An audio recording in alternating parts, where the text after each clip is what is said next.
Welcome back. President Trump to sign an executive order penalizing big banks and possibly crypto companies for discriminating over customer politics. He will reportedly instruct regulators to review banks for, quote, politicized or unlawful debanking practices. The president called out JP Chase and Bank of America, saying that they both refused to accept more than $1 billion of his deposits after the last election. Both banks denied the claims. JP told Fox Business, "We don't close accounts for political reasons, and we agree with President Trump that regulatory change is desperately needed. We commend the White House for addressing this issue and look forward to working with them to get this right." Bank of America said this: "We welcome the Trump administration's efforts to provide regulatory clarity for banks. We've provided detailed proposals and will continue to work with the administration and Congress to improve the regulatory framework." And then Capital One, a spokesperson there, told us Capital One has not and does not close customer accounts for political reasons. We have yet to hear back from First Republic and TD Bank. Joining me now is Ohio Congressman Warren Davidson, a member of the House Financial Services and Foreign Affairs Committees. Congressman, what do you think about all of this? I mean, I've spoken to members of the Trump family. They told me directly that they had been debanked by these companies, and President Trump said that he wanted to deposit $1 billion in these banks in 2020. And they declined. Your reaction? Yeah, the House Financial Services Committee is aware of multiple people who have had the same problems. And look, the Biden administration targeted all kinds of people.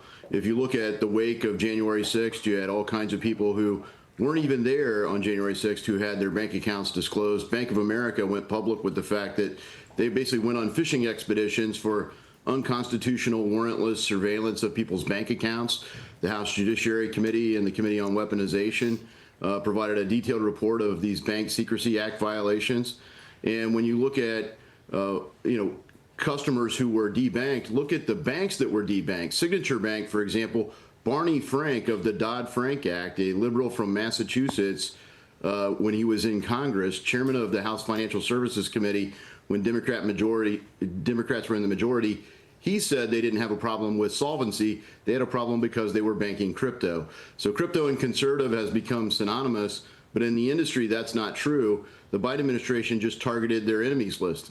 Yeah, that's true. And they were governing that way. I spoke with both Melania Trump as well as Eric Trump, the president's son, about this debanking issue. And here's what they've told me over the last few months. Watch. Your bank canceling your account, this pushback from so many areas of your life that you never saw before. But suddenly, the powers that be wanted to cancel you. What happened and how did that feel? It happened already in the White House, and soon he announced for politics. But later on, more when we left the White House, when I established my own business. As you said, the bank suddenly informed me they will not be able to do business with me anymore. Also, I had very prominent email distribution service provider just rapidly terminated my agreement. So suddenly, as well as the university.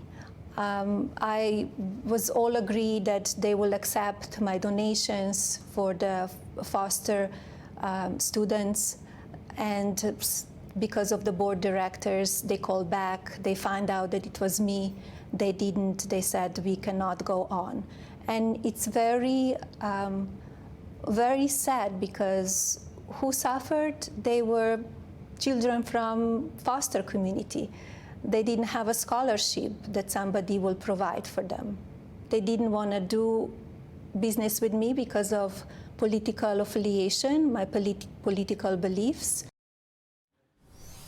Maria, I never thought I'd fall into the world of crypto until every bank started canceling us for absolutely no reason whatsoever other than the fact that my father was in politics, right? I mean, we got canceled by absolutely everybody. They came after us viciously. Which banks canceled you? What happened? Oh, God, everybody. Capital One being the largest. I've sued them recently. Chase canceled us. Okay, so it was Capital One, because I know that Capital One also canceled Melania Trump, I understand as well. So it was Capital One. Yeah. Who else? Maria, you can't believe when you get those calls, right? And they came after us viciously because my father was in the White House and they wanted to punish us, right? The legal lawfare from the Biden administration was unbelievable. That doesn't mean that banks should cancel people because of political views. That's exactly what Capital One did. Chase did the same thing. Bank of America did the same thing. TD did the same thing. First Republic did the same thing to us. Maria, you wouldn't believe the stories that I heard as I traveled around the country on the campaign trail.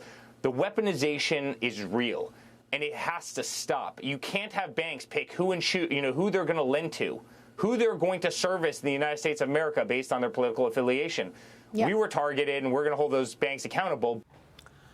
Congressman, is there anything you can do in the Financial Services Committee in your role to ensure that this is not like a ping pong ball every time there's a different administration in place, that the banks are going to get bullied by that? I mean, that we know, obviously, the Biden administration was bullying social media, and now we understand they were bullying the banks as well to ostracize the Trump administration and conservatives. Yeah, that's why the banks basically act as an intermediary between the government and people because they're so heavily regulated, and the government has massive coercive power over the banks.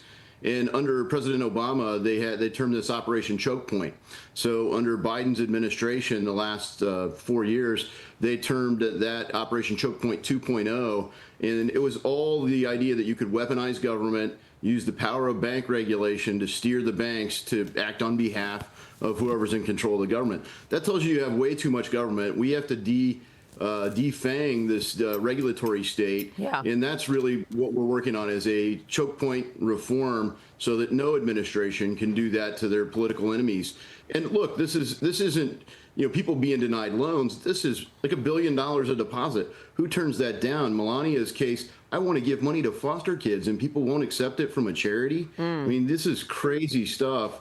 And look, unfortunately in our country, we've had civil rights violations before where people were denied loans or access to banking or any other kind of reason because of their race or any other reason, religion. But, essentially it's another version of, well, you're not going to bank those people, are you? And we have to defang that kind of regulatory state. Yeah. Meanwhile, Congressman, what do you make of this Russia meeting? White House Special Envoy Steve Witkoff meeting with Vladimir Putin yesterday in Moscow ahead of President Trump's deadline for Russia to make peace with Ukraine. The president signaling great progress in those talks, writing on Truth Social, great progress was made.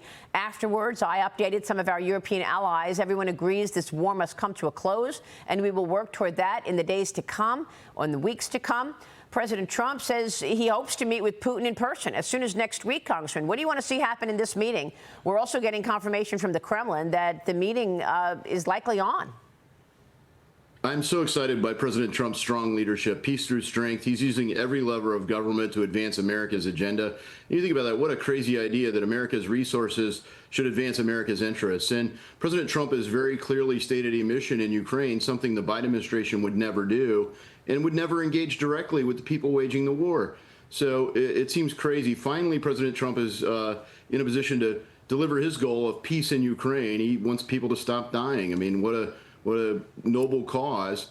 And hopefully Putin's ready to come. I think President Trump and Secretary Rubio have been measured. They don't want to overcommit here because they have grown very frustrated with Putin. They feel like he's trying to run out the clock and not engage in sincere negotiations.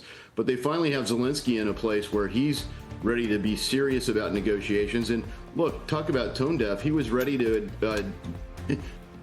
disable the corruption investigators in Ukraine, and thankfully the public in Ukraine pushed back on that, and he passed a law basically giving the corruption investigators more power. So that's a step in the right direction for both countries. Yeah, great point. Congressman, good to see you this morning. Thank you, sir.